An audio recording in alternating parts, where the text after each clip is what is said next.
বন্ধুরা, সবাই কেমন আছো? তো সবাই নিশ্চয়ই ভালো আছো। ভালো থেকো, সুস্থ থেকো। আর এখন যা শরীর খারাপ হচ্ছে, ওয়েদার চেঞ্জ হচ্ছে না, এই মাথার যন্ত্রণা, গা হাত পা যন্ত্রণা, এই থেকে কিন্তু জ্বর আসছে, যেমন আমার হয়েছে আজ 2-3 দিন। তো যাই হোক, তো সকালবেলা তোমাদের দাদাভাই এলো, এসে আমাকে জিজ্ঞাসা করলো যে তুমি কী খাবে। তো আমি বললাম যে টিফিন করব কি, আলুর দম আর মুড়ি খাবো। তো তোমাদের দাদাভাই বললো যে ডিম টোস্ট খাবে। তখন আমি বললাম যে আমার এমনিতে কোয়াটার রুটি বা এমনি সেলাই রুটি খেতে, পিস কাটা রুটি আমার ভালো লাগে না খেতে। আমি রুটি একদমই খাই না, বাইরের রুটি। তো আমি বললাম আবার গোলা রুটি, এটাও আমি পছন্দ করি না। কিন্তু তোমাদের দাদাভাই বলতে আমি ঠিক আছে ডিম টোস্ট খাবো, তো নিয়ে আসো তাহলে। বলে বাবু গিয়ে কিনে আনলো। তো তোমাদের দাদাভাই ডিম টোস্ট করেছে, আর আমি এই বসে আছি। স্নান হয়ে গেছে সকালবেলা, স্নান হয়ে বসে আছি। আর ওই যে জামা কাপড় অর্ধেক আছে, অর্ধেক মেশিন চলছে, জামা কাপড় কাচাকুচি হচ্ছে, অর্ধেক মেশিনে আছে, তেমন অতটা ধরেনি মেশিন। আর আমার এই মেশিনটা 7.5 কিলো মেশিন, তো মেশিনটা ধরেনি, অল্প একটু মেশিন জামা কাপড় আছে। 7.5 কিলো মেশিনে যেরকম জামা কাপড় ধরে সেরকম তো অনেকটাই ধরে। যাই হোক, তো আমি এখন খেতে বসেছি টিফিন। তো খেয়ে টেয়ে তারপরে জামা কাপড়গুলো ছাদে মেলে দিয়ে আসলাম, কারণ বাবু তো স্কুলে গেছে।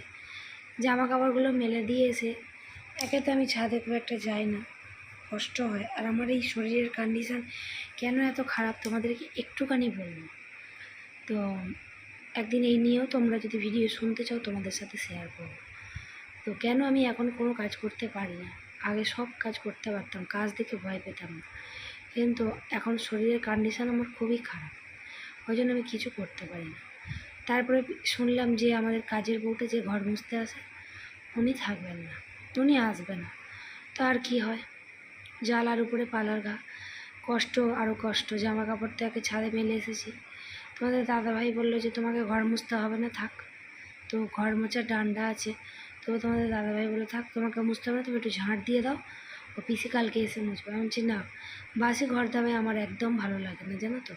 আর ঘর বারান্দা পরিষ্কার পরিচ্ছন্ন না থাকলে আমি একদম, বাংলা ভাষায় যেটা বলে, আমি একদম নোংরা পছন্দ করি না। নোংরা আমার একদম ভালো লাগে, যতই আমার বাচ্চা থাকুক যাই থাকুক। তো তারপরে বললো তুমি তাহলে এই ঘরে এসিটা চালাও, চালিয়ে আর একটু করে রেস্ট নাও আর ঘর মুছো।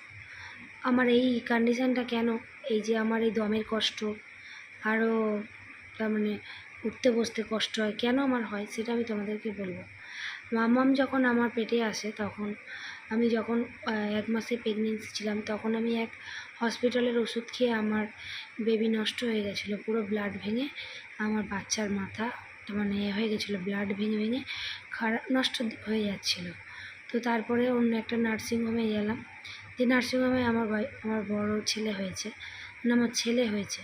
তো সেখানে আমি যেতে আমাকে বললো যে তোমাকে ইমিডিয়েটলি হতে হবে।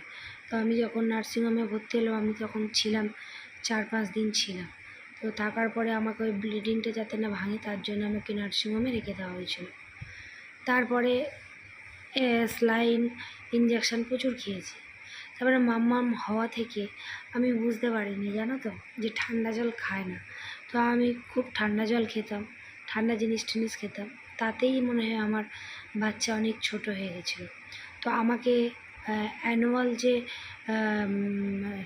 মানে আলট্রাসোনোগ্রাফি বলে, অ্যানুয়াল আলট্রাসোনোগ্রাফি, ওটা আমার করেছে অন্তত 6 বার, বেবি হওয়ার আগে পর্যন্ত 10 মাসে। তো আমার বেবি যখন 10 মাস হয়ে গেছে, আমার প্রেগনেন্সি, তখনও কিন্তু আমার বাচ্চা কত আছে জানো, 1600 বাচ্চা। তো নার্সিংহোমে যখন ডাক্তার, অন্য নার্সিংহোমে হয়েছি, তো যখন আমাদের কলকাতার এদিকে নার্সিংহোমের প্যাকেজ হলো 90,000 টাকা। তো আমার বাপের বাড়ি গ্রামের দিকে ওই নার্সিংহোমে নিয়েছে আমার 45,000 টাকা। তো ওই জন্য আমার বাপের বাড়ির ওইখানেই আমি হয়েছি, কিন্তু আমার বাপের বাড়িতে থাকিনি, আমার নিজের বাড়িতে চলে এসেছি, আমার মা আমাকে দেখেছে এখানে। তো আমার মাম্মাম যখন 10 মাস হয়ে গেছে, বেবি হবে, তখন আমার কিন্তু বাচ্চা দেখছে আলট্রাসোনোগ্রাফি করে যে 1600 বাচ্চা মাত্র। তো বাচ্চা কিভাবে বের হবে, হবেই না।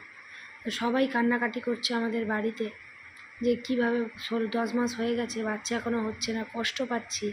আমি পুরো ফুলে গিয়েছিলাম। একসঙ্গে 10টা অ্যালামিন দিয়েছিল আমাকে, তার মানে 1 দিন ছাড়া ছাড়া নিতে হবে। তো অ্যালামিন নিতে যেতাম যেখানে নার্সিংহোমে, সেখানে আমার নার্সিংহোমের যে সিস্টাররা তারা এক একটা হাতে একবার করে ফোড়াতো, আবার স্যালাইন বের করে নিই, চ্যানেল বের করে নিই, আবার আর একটা ফোটাতো। এত ব্লিডিং হতো যে বলার মতো না। তোমাদের দাদাভাই লাস্টে কেঁদে ফেলতো, মাও কেঁদে ফেলতো। এত কষ্ট পেয়েছি, প্রচুর কষ্ট পেয়েছি। সেই কষ্টগুলো আমি, আমার যারা দেখেছে তারা বলে আমার মেয়ের শরীরে কিছু নেই। আমার মা নিজেই বলে যে আমার মেয়ের শরীরে কিছু নেই, মরতে মরতে বেঁচে গেছে। হ্যাঁ, তো মামাম 1600 বাচ্চা, তো সবাই কান্নাকাটি করছে বাড়িতে। তারপরে অ্যালামিন দিতে আমার মাম্মাম মাত্র 2 কিলো হয়েছে জানো। তারপরে অ্যালামিন নেওয়ার পরেও আমাকে কিন্তু 6খানা ইঞ্জেকশান দিয়েছিল একসঙ্গে। 6খানা বলতে কি একদিন ছাড়া ছাড়া 6 দিন। তারপরে 6টা ইঞ্জেকশান নেওয়ার পরে তখন রাত্রিবেলা আমার খুব কষ্ট হচ্ছিল, আমি ভর্তি হয়েছি রাত 2টো 2:30টার সময়। আমার মেয়ে 5টা 53-তে হয়েছে। আমার বাচ্চা তখন, আমার মেয়ে হয়েছে 2 কিলো। হ্যাঁ, আমার মেয়ের চোখ ফোটেনি ভালোভাবে, তার মানে 2 কিলো বাচ্চা চোখ ফুটেছে, ওকে তুলের ঘরে রেখে দিয়েছিল। তো এত কষ্ট পেয়েছি, এত কষ্ট পেয়েছি, তোমাদেরকে কি বলবো, ভালোভাবে আরও বুঝিয়ে বলতে পারছি না। আরও অনেক কষ্ট পেয়েছি অনেক দিক দিয়ে, জানো তো। তো ওই জন্য আমার শরীরে একদমই কিছু নেই। আগে যে কাজটা আমি সেকেন্ডের মধ্যে করে দিতাম, সেই কাজটা কিন্তু আমার অনেকটা সময় লাগে। আর একদম শুলে তার মানে ফট করে উঠতে পারি না, আর ঠিকমতো কাজ তাড়াতাড়ি তাড়াহুড়ো করে কোনো কাজ করতে পারি না। এমনই আমার শরীরের কন্ডিশান হয়ে গেছে, জানো তো। তো আমার মাম্মাম যে ভালো আছে, সুস্থ আছে, এটাই তোমরা বা আশীর্বাদ করো আমার মেয়ে যেন অনেক ভালো থাকে। তো 2 কিলো বাচ্চা অনেকেরই আছে এরকম বাচ্চা, কিন্তু আমার মাম্মামের হাতের উপরে কাঁচি ছিল। তো কাঁচি থাকায় আমার মাম্মামের ওই বাঁ হাতে তার মানে নীল হয়ে আছে, বাঁ হাতে না ডান হাতে নীল হয়ে আছে, জানো তো। ওটা ডাক্তাররা বললো যে না ওটা জরুল, কিন্তু না, ওটা ওটা জরুল না, একদম রক্তের মতো লাল টকটক করছে আমার মাম্মা, জানো তো। একদিন তোমাদের সাথে শেয়ার করব। তো তারপরে আমার আজকে কাজের বউটা আসেনি, এখানে দেখো ঘর মুছতে হচ্ছে আমাকে।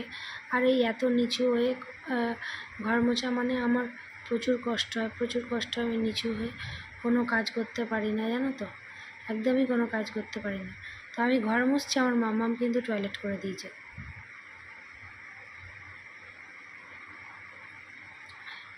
তো তারপরে দেখো আমি শুয়েই ছিলাম।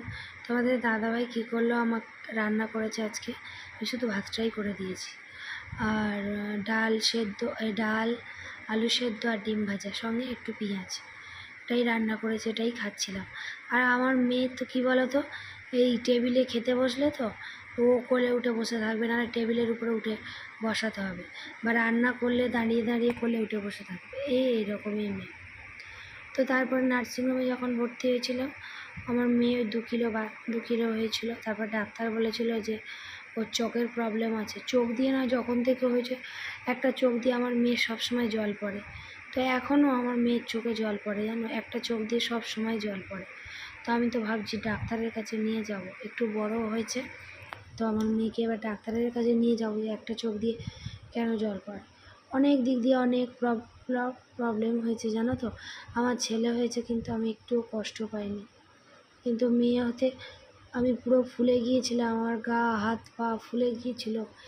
আর সব সময় না অ্যালার্জিতে সারা রাত, অ্যালার্জিতে চুলকিয়ে চুলকিয়ে ঘুমাতে পারতাম না সারা রাত, সারা গায়ে অ্যালার্জি ভর্তি হয়ে গেছিলো। তো সেই সব ভিডিওগুলো আমার এই এতে নেই, এই চ্যানেলে নেই, ওই চ্যানেলে আছে, যে চ্যানেলটা আমার হ্যাক হয়ে গেছে ওই চ্যানেলে আছে। তো দেখলে বুঝতে পারতে যে সত্যি কি মিথ্যে। তো তোমাদের আর কিভাবে দেখাবো বলো, ওই চ্যানেলে ওই ভিডিওগুলো আছে।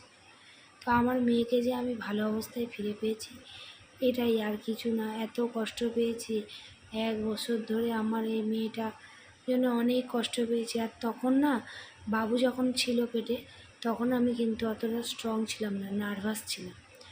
আর মেয়ে থাকায় পেটে কিন্তু আমি অনেকটা স্ট্রং ছিলাম, তাই জন্য কিন্তু আমার মেয়েকে আমি ফিরে পেয়েছি। আমার মেয়ে এত কষ্ট পেয়েছে, এত কষ্ট পেয়েছে, আর তার সঙ্গে সঙ্গে আমিও অনেক কষ্ট পেয়েছি। তো তোমাদের আর কি বলবো, বাচ্চা যখন 10 মাস এইরকম অবস্থা শুনলে কার ভালো লাগে বলো। বাড়ির সবাই কান্নাকাটি করছে যে কী ব্যাপার। আর আমার মেয়ে তো পেটের মধ্যে বেশি নড়তো না, জানো তো, নিস্তেজ হয়ে থাকতো, ওই জন্যে বারে বারে আলট্রাসোনোগ্রাফি করতো। হ্যাঁ, তো আলট্রাসোনোগ্রাফি না, সরি, ওটা আমি ভুলে যাচ্ছি, ইসিজি, ওটা কী বলে আমি ভুলে যাচ্ছি, আমার পেটে আসছে, মুখে আসছে না, ইসিজি, আলট্রাসোনোগ্রাফি, আলট্রাসোনোগ্রাফি তো ওইটাই। যাই হোক, তো তারপরে আমি এখন খেতে বসেছি দেখো, আর তোমাদের সাথে একটু খাওয়াটাও শেয়ার করে দিলাম।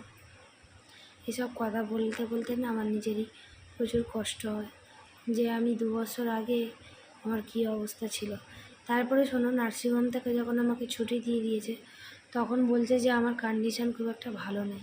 যেদিনকে ভর্তি হয়েছিলাম রাত 2:30টার সময়, 3টের সময়, তখন কিন্তু আমার কন্ডিশান খুব একটা ভালো ছিল না। বেবি কিন্তু আমাকে দেয়নি আমার কাছে, বেবিকে অন্য তুলার ঘরে রেখে দিয়েছিল, আমাকে দিয়েছিল আমার মাম্মা, শুধু কাঁদতো। আমার মেয়ে না, আমার মা শুধু কাঁদতো যে মেয়েকে দেয় না কেন। মা দেখতো কিন্তু আমাকে দেখতে দিত না। আমার অবস্থাও খুব খারাপ ছিল। আর কি বলবো, এইসব কথা বলতে বলতে চোখ দিয়ে জল চলে আসে, জানো তো, এত কষ্ট পেয়েছি। যাই হোক, তো বাবু দেখো তোমাদের দাদাভাই কত আম নিয়ে এসেছে। তো এই আমের আচার একদিন তোমাদের সাথে শেয়ার করবো। তা আমের আচার বলতে আম তেল, আমাদের এখানে এমনই একটা মশলা কিনি আমরা, সেই মশলাটা না কী বলবো, এত সেন্ট আর এত টেস্টি যে কী বলবো, দারুণ। তো আমি হাফ করে রেখেছি, এইগুলো এখন কেটে নেব। তো প্রতিবারেই কী করি, এটাকে ছাড়িয়ে ছোটো ছোটো করে কেটে হলুদ নুন দিয়ে 3-4 দিন শুকিয়ে নিই রোদের মধ্যে, তারপরে বয়ামের মধ্যে রেখে দিই। তো আজকে খোলা শুদ্ধই করবো এই বছর। তো তারপরে তোমাদের দাদাভাইকে একটু রাইস করে দিয়েছিলাম, আর আমরা একটু ছোলা, ডিম ভাজা, পেঁয়াজ, কাঁচা লঙ্কা এগুলো দিয়ে একটু ভেজে মুড়ি খাচ্ছি। আর তোমাদের দাদাভাই তো একদমই ঝাল খেতে পারছে না, যেহেতু জারি হয়েছে। আর আমার মাম্মা ভাত তো খায় না, ওই ছোটোবেলা থেকে, জন্ম থেকেই ও ফিডিংস বোতল খায় আর দুধই খায়, বেশিরভাগ দুধই খায় আমার মেয়ে, ভাত তরকারি খুব একটা খায় না। তো তারপরে প্রচণ্ড গরম পড়েছে, এত গরম পড়েছে, এসিতে যতক্ষণ থাকছি ততক্ষণ ভালো, আর বাইরে বেরালে পুরো ঘেমে চান হয়ে যাচ্ছি। তো তারপরে ছাদে জামা কাপড়গুলো ছিল, সেই জামা কাপড়গুলো ভাঁজ করলাম, করে আর একটু বাইরে বসেছিলাম, ভাবছিলাম কি রান্না করব রাতেবেলা। তো তারপরে বললাম যে একটু চপ নিয়ে আসবি, ভাত করেছি, তাহলে জল ঢালা ভাত খাবো। অনেক দিন পান্তা তো খাইই না, আর জল ঢালা ভাত বলতে রাত্রেবেলা একটু জল ঢেলে খাই। তো এদেরকে বললাম যে একটু জল ঢালা ভাত নিয়ে আসবি, তাহলে জল ঢালা ভাত খাবো। তো প্রচুর গরম হচ্ছে, জামা কাপড়গুলো গোছালাম, তো গরম হচ্ছে না, ভালো লাগছে না গরমে। আর সবসময় এসির মধ্যে থাকাও আবার ঠিক না। দেখি একটু রান্না করে বাইরে গিয়ে বসবো। তো চলো, আর কি দেখাবো, ভাত আলু সিদ্ধ এটাই করবো, আর কি করবো, কিছু করবো না গরমের সময়।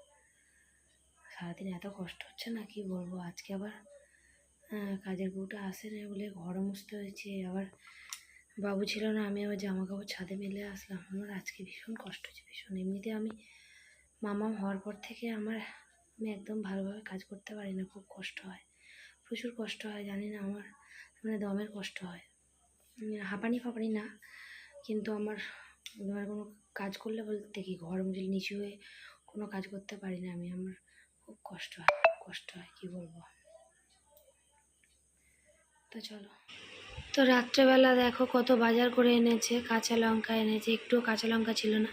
আর এই আমার মাথা খারাপ করে দেয় একটা জিনিস এনেছে, দেখো, এঁচোড়টাকে কাটিয়ে আনলে তো হতো বলো। ঢ্যাঁড়স এনেছে, পটল এনেছে, গাজর এনেছে, পেঁপে এনেছে। তো এঁচোড়টাকে বসে বসে রাত্রেবেলা কাটলাম, সকালবেলা তো একটা ঝামেলা। আর দেখো, মাছ কাটতেও পারি, তার মানে আমি কিছুই পারতাম না, এঁচোড় কাটা, এই যে মাছ কাটা, এগুলো কিন্তু জানতাম না। তবে কি চেষ্টা, সবাই কি আমরা মায়ের পেট থেকে শিখে আসি বলো, এটা চেষ্টা করতে। কিন্তু অনেকেই আছে ন্যাকামো করে, আমি এটা পারি না, ওটা করতে পারি না।